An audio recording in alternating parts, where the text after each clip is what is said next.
ఇస్తకామేశ్వరి ఆలయానికి దర్శనం చేపట్టాలని ప్లాన్ చేస్తున్నాము. ముందుగా ఒక రోజు ముందే టికెట్స్ తీసుకోవాలి. ఉదాహరణకు, మీరు శనివారం దర్శనం కోసం టికెట్ తీసుకోవాలంటే మీరు శుక్రవారం ఉదయం 7:30 నుండి 8 గంటల వరకు లైన్లో ఉండాలి. ఒక్కో వ్యక్తికి టికెట్ ఖర్చు ₹1000.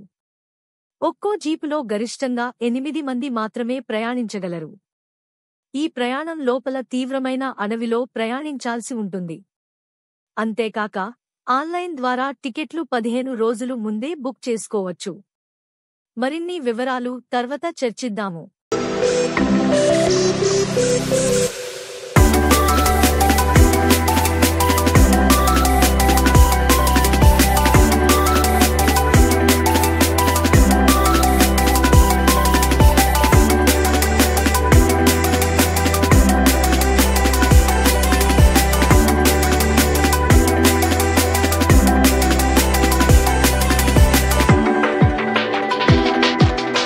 ఇస్తకామేశ్వరి ఆలయం గురించి అత్యంత ముఖ్యమైన అంశాలు.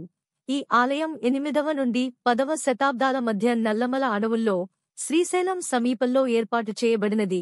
దేవి ఇస్తకామేశ్వరి అనేది పార్వతీ దేవి యొక్క అవతారం, కోరికలను నెరవేర్చే దేవిగా విశేష ప్రసిద్ధి పొంది ఉంది. ఆలయం గుహలో అభివృద్ధి చెందింది. ఇందులో సుమారు 3 మందికి మాత్రమే ప్రదేశం ఉంటుంది. అక్కడి దేవి విగ్రహం నుదురు రాతి నుండి ఉండి అతిథులకు నిత్యం అమలయ్యే విధంగా చాలా మృదువుగా అనిపిస్తుంది. దీనిమీద సిద్దూరు పూయడం ఒక ప్రత్యేక అనుభవం. ఆలయం పొరుగలో వినాయక విగ్రహం మరియు జలప్రవాహాలు ఉన్నాయి. ఇది ఆధ్యాత్మికంగా శక్తివంతంగా భావిస్తారు. ఈ ఆలయం సుందరమైన ప్రకృతి స్థలంలో అడవుల మధ్య ఉన్నందున సందర్శకులకు సాహసయాత్ర మరియు ప్రశాంతత అందిస్తుంది.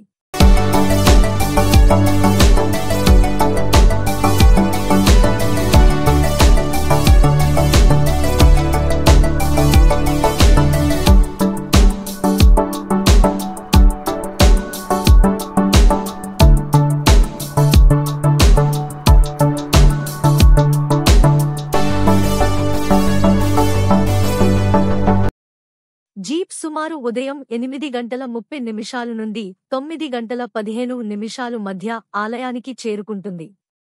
ఆలయం చేరుకోవడానికి సుమారు 300 నుండి 500 మీటర్ల నడక చేయవలసి ఉంటుంది. మొదటిగానే గణపతి దర్శనం చేసి ఆయన ఆశీర్వాదాలు పొందాలి. ఆ తర్వాత ఆలయానికి నడక ప్రారంభించి ప్రకృతి సౌందర్యం, చిన్న జలపాతాలు మరియు ప్రకృతి శబ్దాలను ఆస్వాదించవచ్చు.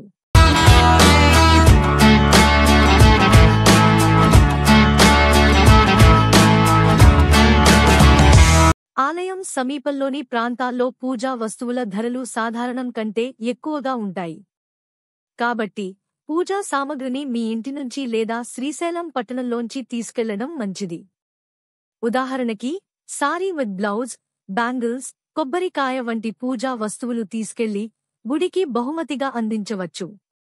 శ్రీశైలం పట్టణంలో ఈ వస్తువులు సులభంగా లభించడంతో పాటు అక్కడ వీటి ధర సడలింపు ఉండే అవకాశము ఉంది.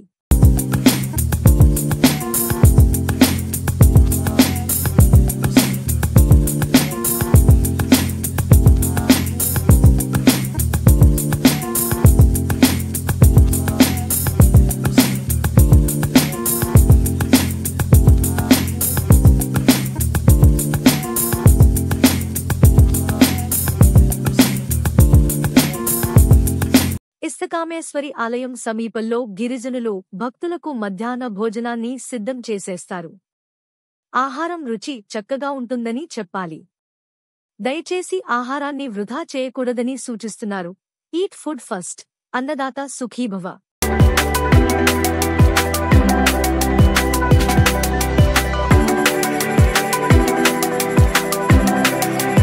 దేవిని దర్శించాక దగ్గరలోని శివాలయాన్ని కూడా చూడవచ్చు. ఇక్కడ మీరు రెండింటి దర్శనాల్లో పాల్గొనవచ్చు. ప్రకృతి అందాలు, జలపాతాలు చూస్తూ ఉత్తమమైన వాతావరణంలో రోజును ఆనందించవచ్చు. ప్రతిదీ సుసంపన్నంగా ఉంది. ఒక ఆనందకరమైన అనుభవంగా ఉంటుంది.